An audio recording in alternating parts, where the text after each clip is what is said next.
Focus இருக்கான்னு திரு மணி sir, தாவேகாவோட core vote பேங்கை திருப்திப்படுத்துவதற்கான விஷயங்கள்ங்கிறத கடந்து உண்மையிலேயே அதிமுக திமுக ஒரு மாற்றம்னு விரும்பி ஓட்டு போட்டவங்களை திருப்திப்படுத்தியிருக்கா இந்த பட்ஜெட்?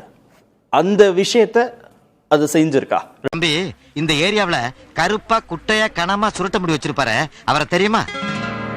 அதை தாண்டி ஆழமாக பார்க்க வேண்டியது அது ஒரு பொலிட்டிக்கல் ஸ்டேட்மெண்ட். எந்த டைரக்ஷன்ல இந்த கவர்மெண்ட் அடுத்த 5 ஆண்டுகளுக்கு போகும், அதுக்கான கட்டியம் கூறுறதா தான். எஸ், அப்படிதான் அதை நம்ம புரிஞ்சுக்கணும். ரெண்டாவது, இது அடுத்த ஓராண்டுக்கான பட்ஜெட் என்பது தவறான பார்வை. அடுத்த 8 மாதங்களுக்கான பட்ஜெட் இது. நீங்க எல்லாரும் எங்க குடும்பத்து மேல வச்சிருக்க பாசத்துக்கு நாங்க காலம்புறா நன்றி கடன் பட்டிருக்கோம். வாங்க எல்லாருமா சேர்ந்து அறுவடை பண்ணி வெள்ளாமையை நிறந்துக்குவோம். இப்படி இதை பார்க்குறேன்னா இந்த ஃபோக்கஸ் ஆஃப் த கவர்மெண்ட், அது டைரக்ஷன் எப்படி இருக்கும்னா, பட்ஜெட்டுக்கு சில நாட்களுக்கு முன்பு மான்டெக் சிங் அலுவாலியா தலைமையில் ஒரு கமிட்டி போட்டிருக்காங்க. ரெவென்யூ எப்படி பெருக்கிறது, அரசின் வருவாயை பெருக்குவது எப்படின்றது.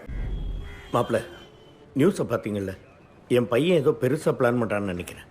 மக்கள் மத்தியில் இப்போ தான் நம்ம கட்சிக்கு ஆதரவு பெருகிட்டு வருது. இதோட ஃபைண்டிங்ஸ் அதை தாண்டி வரக்கூடிய நாட்களில் வேறு ரெவென்யூஸை பெருக்கிறதுக்கு இவங்க என்ன பண்ண போகிறாங்க, தேசிய அளவில் இவங்களுக்கு கிடைக்கக்கூடிய உதவி, மத்திய அரசிடம் கிடைக்கக்கூடிய உதவி, இது எல்லாத்தையும் பொறுத்து தான் நம்ம இதை பேச வேண்டி இருக்குது. எப்பவுமே சாமியாரை பார்க்கறதுக்கு முன்னால அவங்க மாமியாரை பார்க்கணும், சாமியை பார்க்கறதுக்கு முன்னால பூசாரியை பார்க்கணும். வாக்குறுதிகளை பொறுத்த வரைக்கும் 2 ஆண்டுகளுக்கு பிறகு நிதிநிலை சீரான பிறகு தான் நாங்கள் கொடுப்போம்னு சொல்லியிருக்காங்க. இப்போ இருக்கக்கூடிய மாநில அரசு நிதிநிலையை கவனத்தில் வைத்து பார்க்கும் பொழுது இந்த முதல் budget not a bad one, அப்படிதான் நான் பார்க்கிறேன். இது என்னங்க இது, வல்லவனுக்கு வல்லவன், மோசக்காரனுக்கு மோசக்காரன், இந்த மண்டையை இன்னொருக்க நல்லா மொட்டையடி வரட்டுமா? அவர் பிரியன் சொன்னார் கடன் வாங்குறத பத்தி எல்லாம், அது பொலிட்டிக்கல் ஸ்டேட்மெண்ட். அது எல்லா கவர்மெண்ட்டும் அப்படிதான், எல்லா கட்சிகளும் அது அப்படிதான் பேசுவாங்க. உட்காரும் போது தான் உங்களுக்கு தெரிய போகுது. இப்போ டாஸ்மாகை பொறுத்த வரைக்கும் நீங்கள் பார்த்தீங்கன்னா அதை தனியார்மயமாக்குவதற்கான முயற்சிகள், ஏன்னா ரெவென்யூ சோர்சஸ் இப்போ இருக்கிறதுன்னு சொல்கிறாங்க.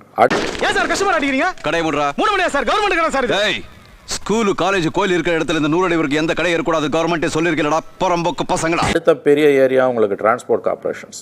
ஏன்னா போதையில்லா தமிழகம்னு சொல்லிட்டு நீங்கள் க்யூவில் நிற்க வேண்டாம், ஆன்லைனில் புக்கிங் பண்ணி நீங்கள் கடையில் போய் மது வாங்கிக்கலாம் அப்படின்னும் சொல்றாங்களே. அதாவது இது ஒரு சைடுல பார்த்தாக்க அரசாங்கமே சாராய கடை நடத்துது, இன்னொரு சைடுல பார்த்தாக்க குடியை கெடுக்கும்னு பிரச்சாரமும் பண்ணுது. அப்படி பண்ணலன்றார். இன்னொன்று, நீங்கள் லிக்கர் சேல்ஸில் வரக்கூடிய ஆன்லைன் புக்கிங்கையும் போதையில்லா தமிழ்நாட்டையும் தயவு செஞ்சு குழப்பிக்க வேணாம். ஏன்னா உலகம் முழுவதுமே ப்ரொஹிபிஷன்றது தோற்று போன ஒரு விஷயம்.